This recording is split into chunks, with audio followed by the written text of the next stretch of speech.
qui a été meurtri ces dernières années par une confrontation politique particulièrement dure, qui a emporté la vie de près de 60 de ses citoyens dans le cadre d'une répression particulièrement violente des mouvements d'opposition qui au Sénégal s'instituaient.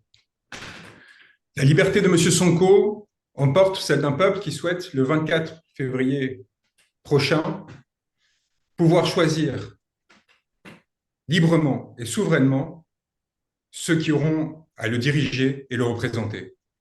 Elle emporte aussi les vies de 1000 prisonniers que nous considérons comme étant politiques, qui, du fait de leurs opinions, de leur participation à des manifestations, sont détenus le plus souvent sans condamnation, de façon provisoire et illimitée, du fait de procédures qui sont menées à leur encontre. Je suis venu aussi plaider l'état de droit et la possibilité pour le Sénégal, élève illustre des plus grands principes de droit international et humanitaire et des droits de l'homme qu'ont fécondé la société internationale, de se montrer à la hauteur de son histoire en libérant M. Sonko, en le réintégrant aux listes électorales et en annulant la dissolution de son parti, le PASTEF, qui a été décidé par son principal concurrent. Ces derniers temps, ces derniers jours, nous avons reçu de nouvelles informations qui n'ont pas été versées au dossier pour ne pas retarder la procédure, qui ont amené le président de la République du Sénégal à dissoudre la commission électorale afin de d'en remplacer les membres par des personnes qui le seraient plus proches. M. Macky Sall l'a décidé parce que la Sénat, cette commission électorale, avait enjoint la Direction générale des élections à réintégrer M. Sonko dans les fichiers électoraux et lui permettre de participer à ces élections. La Sénat l'avait fait parce qu'un tribunal, le tribunal de Ziguinchor, avait eu le courage, dans un contexte d'intense répression, de dire le droit et de demander que M. Sonko puisse redevenir électeur et candidat. La Direction générale des élections, sur instruction ministérielle, s'y est opposée. La Sénat l'a enjoint. Elle a été dissoute. C'est aujourd'hui dans ces circonstances que nous avons à plaider devant vous et à demander à la Cour communautaire d'intervenir afin de s'assurer que ces violations des droits fondamentaux de M. Sonko, mais encore une fois, à travers lui, de l'ensemble du peuple sénégalais, s'arrêtent. L'urgence nous apparaît manifeste et évidente. La nécessité de se prononcer en référé, en procédure accélérée également.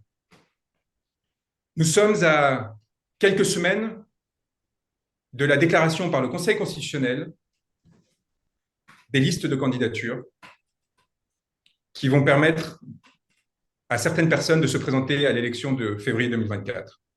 Sans votre décision, messieurs de la Cour, il sera impossible à M. Sonko de se présenter. Cette urgence est aussi manifeste pour des questions humanitaires, car au-delà de la question politique et de la préservation des droits fondamentaux du peuple sénégalais, se trouve le destin et le corps d'un homme pris dans une lutte qu'il n'a pas recherchée ni souhaitée, détenu arbitrairement suite à des accusations fallacieuses, empêché d'aller et venir, empêché de s'exprimer, et dont la condition physique est particulièrement précaire. M. Sonko a eu le courage, en effet, de faire deux grèves de la faim. La première l'a porté au bord de la mort. Le 17 août 2023, un certificat médical établissait que celui-ci tombait dans un coma profond, avec un coefficient de Glasgow de 3 sur 15, lui laissait 7% d'espérance de vie. Il a survécu, messieurs de la Cour. Il a survécu, et quelques semaines plus tard, pourtant, il a eu le courage à nouveau pour protester non seulement de sa condition, mais également de celle de détenues femmes, dont Falla Fleur, elles aussi détenues pour des motifs politiques. Pour protester de leur détention, il a à nouveau participé à cette grève de la faim, ce qui l'a amené à perdre connaissance et à se retrouver dans l'impossibilité de tenir des propos cohérents, comme l'a attesté là encore non seulement un certificat médical, mais le directeur de l'administration pénitentiaire lui-même, dans un courrier qui a été adressé à Madame la ministre de la Justice. En ces conditions, c'est non seulement des droits formels qu'il vous est demandé de sauvegarder, mais aussi la vie d'un homme. La vie d'un homme qui s'est engagé et qui, avec beaucoup de courage, dénonçant la corruption qui gangrénait une partie de l'État dans lequel il s'était formé, a décidé de s'engager politiquement pour lutter pour les droits de son peuple et pour leur souveraineté.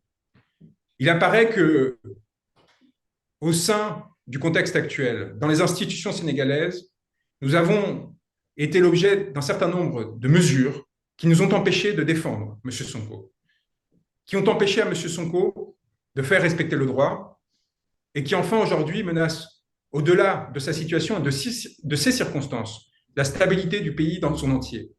Non pas car des opposants chercheraient à le déstabiliser, loin de là, mais simplement parce que lorsqu'un État cesse de respecter ses propres règles, lorsqu'un État cesse de respecter son propre droit, son autorité s'affaisse. Et les risques de désobéissance, de corruption et donc d'effondrement se multiplient. En faisant autorité, votre Cour, par sa décision, et en le faisant à court délai, de façon à s'assurer que la compétition électorale du 24 février 2024 puisse se dérouler en respectant les droits de chacun, la Cour peut-être participera à sauver un État qui ne mérite pas cet effondrement et dont l'effondrement déstabiliserait lourdement la région et bien au-delà le continent. Je vous remercie donc, et je veux remercier la Cour sincèrement de la diligence avec laquelle elle a accepté de recevoir la requête que nous avons préparée avec notre estimable confrère Clédor Cirelli, et nous espérons et nous vous prions d'entendant ces mots, prendre les décisions qui s'imposent, permettre à M. Sonko d'être libéré sans craindre qu'il vous soit reproché une quelconque partialité ou ingérence, car c'est au contraire pour s'assurer de la neutralité et de l'impartialité du processus électoral que nous avons décidé de vous saisir.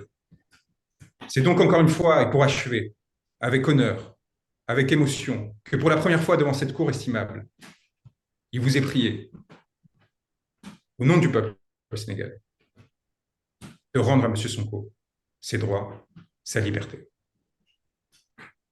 Je vous remercie, Monsieur le Président.